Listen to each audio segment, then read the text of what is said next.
guess we spoke with a lot of people around Cedar Rapids, and they were saying there's been so many negative ads, not necessarily from the candidates, but just Right. on TV, that they wanted to hear the candidates talk about themselves and not the other person. How do you think they did with that last night? Well, a debate like that isn't necessarily the opportunity for the candidates to do that. Really, when they have other types of events, when they don't have to worry about answering moderator questions or comments from the opponent, gives them that better chance to say what they believe and maybe give a little bit more of a biographical sketch. But to a certain extent, they were able to do that and maybe get past. You did see Bruce Braley talk a little bit more about some of the things that we've seen in the ads from various groups, but Joni Ernst was able to come back and kind of say same sorts of things, so she got her licks in as well. And so we saw a little bit of both, but like you say, a little bit of the where they're talking about themselves and what they believe, so it gives the candidates an opportunity right there with their opponent to counter whatever it is that the other side is saying about them, saying what they believe or what they voted for and things of that nature. Answering things like missing 75% of votes and things like that. Right, and to what extent that's important. And in that particular question, Bruce Braley immediately talked about things he had accomplished in terms for veterans and so forth. And so it gives, like I say, it gives an opportunity to give an immediate response, which they often don't have in other contexts. On big issues, things like the Affordable Care Act and things like that, how much do you think discussion on those topics mattered to people who were watching, or were they looking much more at kind of the optics of it as opposed to the content of what they were saying? It's always a combination of things, and my theory is always that a lot of the people that are watching probably have already made up their mind. They're looking to maybe to cheer for one side or the other. The people that the candidates are trying to reach at this point are the ones that are undecided. A lot of the no-party voters in particular, because they're going to be the ones that decide the election. And not all of those are going to be watching a debate. It isn't often very exciting watching on a Sunday night or Saturday night or whenever they have these debates. But on the other hand, you want to see whether a person's going to perform. Is somebody comfortable? You want to have somebody that's a good speaker. Now, that's not a deal breaker, but you want to see somebody that's calm, that isn't sort of the wild person that the other side often portrays that person as. And so if somebody comes across as being likable, well-informed, fairly calm, can able to answer questions, on the stand like that it gives them more confidence that maybe this is somebody that would represent their district or Iowa or what have you fairly well. On the other hand, if a person doesn't perform well, has misstatements, or doesn't seem knowledgeable, that can be a problem. How do you think both Braley and Ernst did in that regard?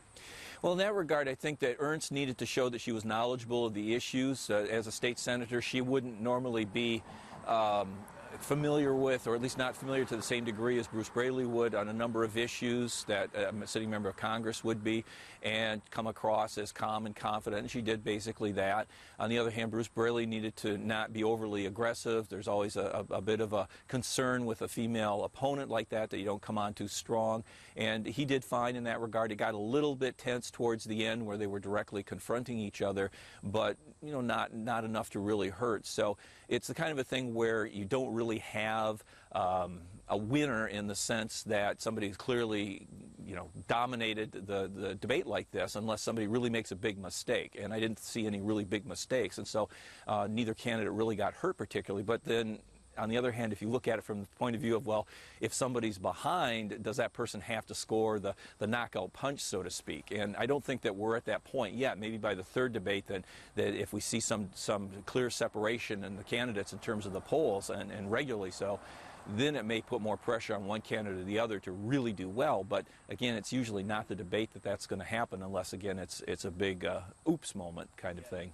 Well, and I know I was reading an article from MSNBC that was saying that a lot of the big, kind of right hooks that Joni Ernst was giving out, things on like the Affordable Care Act, and they were less than 100% truthful.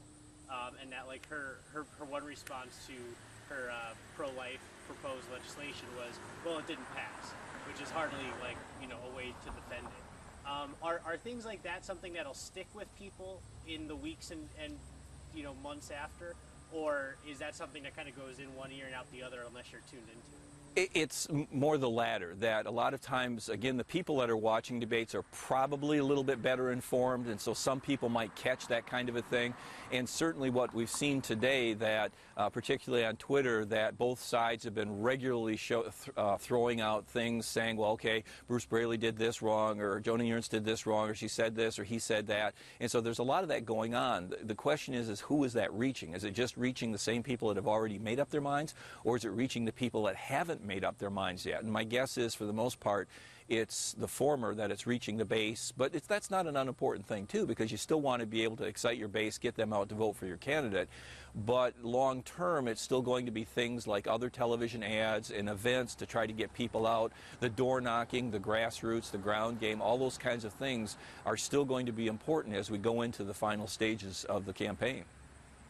The most recent polls have Ernst ahead now by 6 points, which was not how this was supposed to go a few months ago. Right. What's the value of 6 points at this point in the game? Well, we're still a number of weeks out, and things can change. Democrats put out a memo Saturday night right after the Iowa poll came out indicating, well, you know, we've seen these other races where, in fact, the Republican was leading, or it was a tied race, and things changed dramatically. Now, I'm not sure how much you can compare the various races that they were throwing up, but it's certainly true that you never know what's going to happen late in the game. A candidate makes a big mistake, and all of a sudden the whole dynamic of the race changes, or some new information comes out, and that changes the dynamic as well. So you never know, but it's obviously better to be up than down at this point, and we do have to wait and see whether that 6 points is consistent. That we had the Quinnipiac poll said 6 points, and then we had two polls where it was dead even, and then the Iowa poll, which everybody generally respects, had Ernst up against 6 points, which was outside the margin of error. But on the other hand, again, we have to wait and see. Plus, it all boils down to turnout, and that's where the ground game is going to be important. Democrats traditionally have been a little bit better at that, but we'll have to see if Republicans can catch up enough. Outside the ground game and kind of looking to the next two debates, do you think there's anything that either side or both sides need to improve on in those debates specifically to try to score that knockout punch? Well, one of the things that we'll probably see in the next debate, and each side will have their coaches and consultants talk about things that they could have done better and so forth. And one of the things we'll likely see in the next debate, and again, this may depend on what questions are asked, but you may see some of those follow-ups and say, well, you know, in the last debate you said this, but in fact it's this, or you said this, but it's something else, or you needed to clarify that. So you'll see a little bit more of that perhaps from the candidates, although again, you have to wait to see if the moderators give them the opportunity to kind of go back and challenge each other in that way, so that they can get maybe that interaction that folks often like to see, as opposed to just a little bit more cut and dry, here's this question, here's my talking point approach. The value of that interaction is to try to I guess, make the optics look good. You try to score people emotionally. Is that kind of, if you're a candidate, is that why Bruce Braley challenges Joni Ernst to join John McCain and Marco Rubio on their immigration policy and things like that?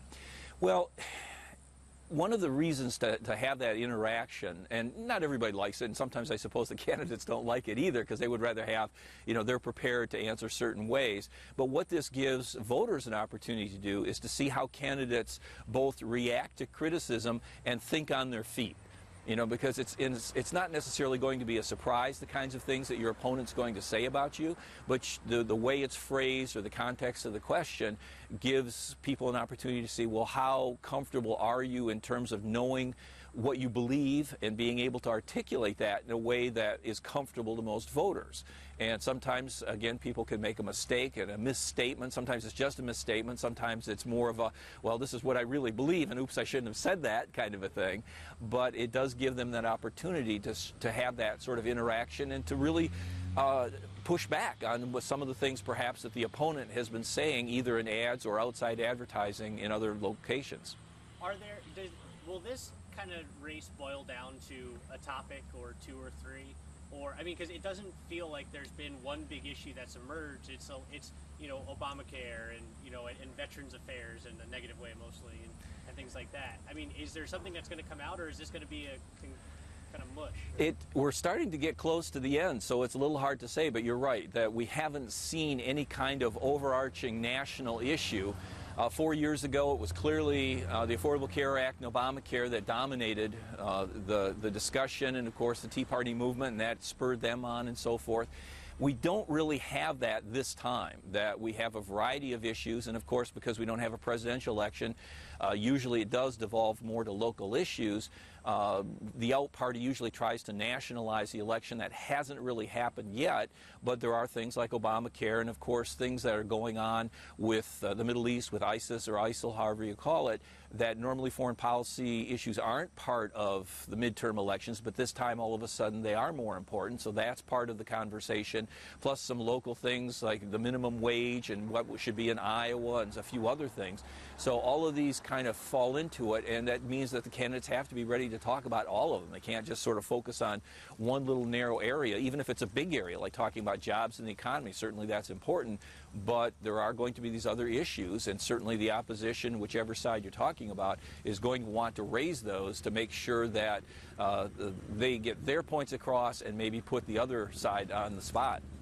From kind of one last question for you, from kind of the abstract point of view, is that a good thing? Because voters get to see a wide breadth of what they actually do know or don't know about topics, as opposed to how well versed they are on one or two. It kind of goes both ways, that it's good to know that a candidate is well versed in a wide variety of topics, because even to the extent that some issue dominates a particular set of elections, that's not going to be the only topic on which that senator in this case would be voting on. And so it's good to know a wider range. On the other hand, it does potentially take away from the issues you care about if you don't say, well, look, this is not important right now, or here's what we have to focus on, and you're taking time away from a more thorough discussion as to what you would do about this other issue. So there's kind of two sides to that.